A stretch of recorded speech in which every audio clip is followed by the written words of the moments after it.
Finally, in this last video, we're going to talk about the responsibilities you have as a coach.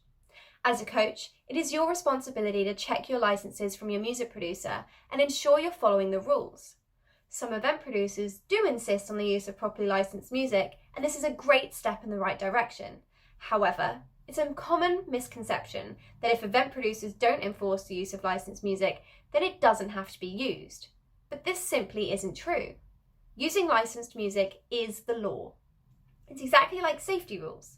They're there for a reason, but when gyms ignore them, they put athletes and the industry at risk. The same goes for music.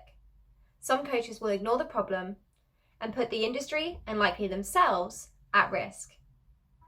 So how does anyone know if illegal music is being used? Well, there are already music industry people who are spectators at competitions and may already be checking if music has or hasn't been licensed. Not to mention the fact that videos are often shared online, which again highlights the issues and makes the music industry more aware.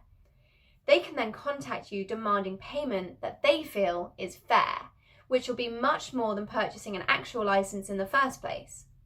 They can also take it further and threaten legal action to the team, the producer, the event producer, and the governing body, and no one wants that to happen again. In the US, the fine is $150,000 per piece of music used. Every team typically uses 6 to 8 pieces of music in their mix, so that's over $1 million in fines.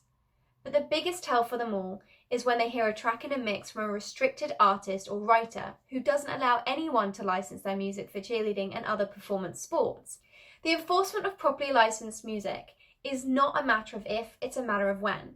And it'll happen quickly, so it's best to be licensing music now so you don't get caught out at competition. Besides, if you were a musician, wouldn't you want to be fairly compensated for your work? I started ClicknClear to provide a bridge between the music industry and our sport, a solution that enables teams and music producers to simply and easily license popular music at an affordable rate. Licensing the music you use protects your team, fellow coaches, and event producers, whilst ensuring artists are rightfully paid for their work.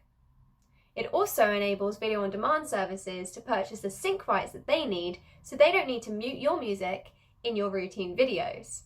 I hope this has cleared up any confusion and has answered any questions that you may have. But if you would like to find out more or have any other questions, please feel free to reach out to the ClicknClear team and we'd be happy to help.